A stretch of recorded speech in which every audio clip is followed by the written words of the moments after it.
सेपटे मिशन शक्ति विभाग प्रज्ञापन मेढ़ यह ओडिशार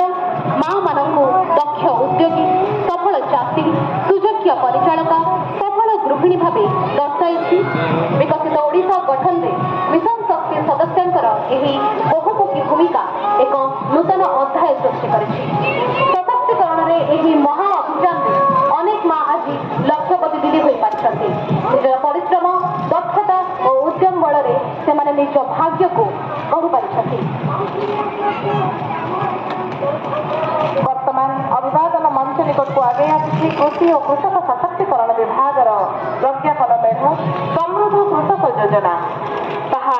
प्रज्ञापन मेढ़े प्रदर्शित होइछि। कृषक मानकर आय वृद्धि आनिबा लक्ष्य समृद्ध कृषक योजना माध्यम समस्त योग्य धान चाषी तथा बिहन उत्पादक मानकु धान क्विंटल पिछा सर्वनिम्न सहायक मूल्य 800 टंकार इनपुट सहायता प्रदान करा सुंदर भाव में प्रतिफलित होती। राज्य छत्तीसगढ़ स्तर में 18 नंबर शीतल भंडार पब्लिक प्राइवेट पार्टनरशिप प्रतिष्ठा कर लक्ष्य धार्य एक सौरचालित शीतल भंडार नमूना प्रज्ञापन मेढ़े प्रदर्शित। वर्तमान मंच निकट उपस्थित पंचायती राज और पानी जल विभाग द्वारा प्रस्तुत चित्ताकर्षक मेढ़ यही प्रज्ञापन माध्यम पंचायती राज और पानी जल विभाग द्वारा ओडिशा ग्रामीण संप्रदाय विकास दिगरे प्रमुख सरकारी कल्याणमूलक कार्यक्रम पदक्षेप गुड़िक प्रदर्शित कर ग्रामीण गृह निर्माण क्षेत्र में सफलता को दर्शाइवा प्रधानमंत्री आवास योजना अधीन एक मॉडल गृह सहित पीएमएसवाईजी आलोकपात जल जीवन मिशन गुरुत्व दि जाए मेढ़ प्रदर्शित वर्तमान मेढ़ी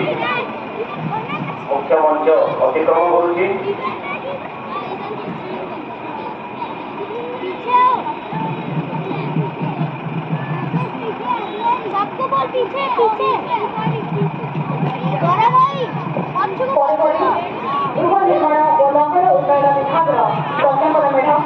समृद्ध ओडिशा ऐतिह्य और विकास विषय वस्तु को नहीं यही मेढ़ी प्रदर्शित होती ऐतिह्य और आधुनिकतार एक सौहार्दपूर्ण मिश्रण को प्रदर्शित करुवा प्रज्ञापन मेढ़ मेट्रो ट्रेन प्रकल्प मो बस सेवा डबल डेकर मो बस सशक्त महिला ड्राइवर नेतृत्व में मो रिक्शा एवं अत्याधुनिक ओडिशा यात्रिया भली गुरुत्वपूर्ण पदक्षेप पर आलोकपात करुछि। दक्षता विकास एवं वैषयिक शिक्षा विभाग द्वारा प्रस्तुत दक्षता वृद्धि क्षेत्र में पारदर्शिता थीम नहीं चित्ताकर्षक मेढ़ यही प्रज्ञापन मेढ़टी दक्षता वृद्धि क्षेत्र में ओडिशा पारदर्शिता को प्रदर्शित करुच्ची जहाँकि पारंपरिक वाणिज्य इतिहास नूतन दिगर प्रायोगिक कौशल गुड़िकर उदय समन्वित करुच्ची। विश्व दक्षता केन्द्र वर्ल्ड स्किल सेंटर दक्षता विकास क्षेत्र में ओडिशा नहीं नेतृत्व सठिक भाव में रही स्किल्ड इन ओडिशा लोग स्पष्ट भाव में प्रदर्शित कर पर्यटन विभाग आकर्षणीय प्रज्ञापन मेढ़ इको रिट्रीट ओडिशा माणियागंज ग्राम एवं रघुराजपुर ग्राम को प्रदर्शित होती पर्यटन विभाग यही प्रज्ञापन मेढ़ मेढ़र पक्ष भाग में रही रघुराजपुर ग्रामर ऐतिह्य कारीगरी जहाँ पटचित्र एवं गोटीपुआ नृत्य जनाशुना यह प्रज्ञापन मेढ़टी इको पर्यटन आरंभ कर यार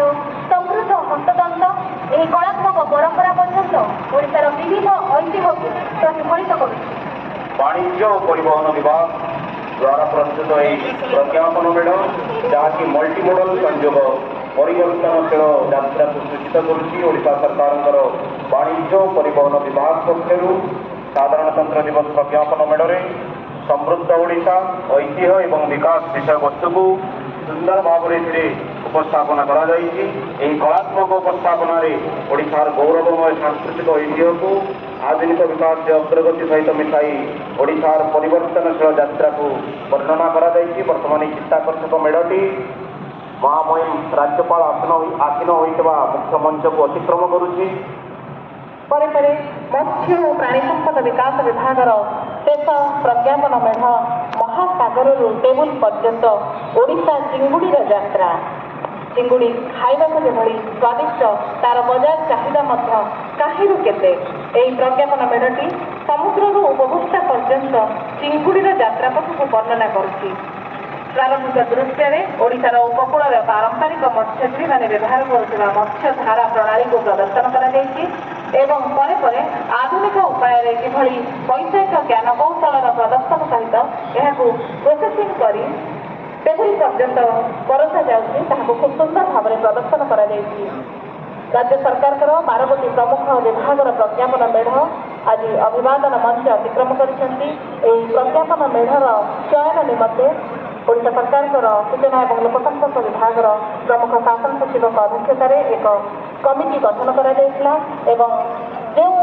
ପ୍ରଜ୍ଞାପନ ମେଢ଼ଗୁଡ଼ିକ ଆଜି ପ୍ରଦର୍ଶନ କରିଛନ୍ତି ସେମାନଙ୍କୁ ସିଲେକ୍ସନ କରାଯାଇଥିଲା। ଚମତ୍କାର ଭାବରେ ପ୍ରତ୍ୟେକ ପ୍ରଜ୍ଞାପନ ମେଢ଼ ଅଭିବାଦନ ମଞ୍ଚ ଅତିକ୍ରମ କରିଛନ୍ତି। ଏଥିସହିତ ଶେଷ ହୋଇଛି ଆଜିର ଆନୁଷ୍ଠାନିକ 76ତମ ରାଜ୍ୟସ୍ତରୀୟ ପ୍ୟାରେଡ୍। ମୁଖ୍ୟ ଅତିଥି ଓଡ଼ିଶାର ମାନ୍ୟବର ରାଜ୍ୟପାଳ ଡକ୍ଟର ହରିବାବୁ କମ୍ଭମପାତି ଆଜି ଏହି ରାଜ୍ୟସ୍ତରୀୟ ଉତ୍ସବରେ ଯୋଗଦେଇ ମୁଖ୍ୟ ଅତିଥି ଭାବେ ଜାତୀୟ ପତାକା ଉତ୍ତୋଳନ କରିଛନ୍ତି, ଅଭିବାଦନ ଗ୍ରହଣ କରିଛନ୍ତି ଏବଂ ରାଜ୍ୟସ୍ତରୀୟ ପ୍ୟାରେଡ୍ ତାଙ୍କୁ ଅଭିବାଦନ ଜଣାଇଛନ୍ତି। ରାଜ୍ୟସ୍ତରୀୟ ପ୍ୟାରେଡ୍ର ପ୍ରଦର୍ଶନ ସହିତ ଆନୁଷ୍ଠାନିକ ଭାବରେ ଆଜିର ଏହି ସାଂସ୍କୃତିକ ଉତ୍ସବର ସମାପନ ପ୍ରକ୍ରିୟା ଆରମ୍ଭ ହୋଇଛି। ମହାମାନ୍ୟ ରାଜ୍ୟପାଳ ଆମ ଗୃହରୁ ବିଦାୟ ନେବେ। ତେବେ ଏହି ଯାତ୍ରା ସବୁବେଳେ ଆଗକୁ ଆଗକୁ ଭାରତୀୟ ଗଣତନ୍ତ୍ର ତାର ଗଣତାନ୍ତ୍ରିକ ମୂଲ୍ୟବୋଧକୁ ଅକ୍ଷୁଣ୍ଣ ରଖିଛି ଏବଂ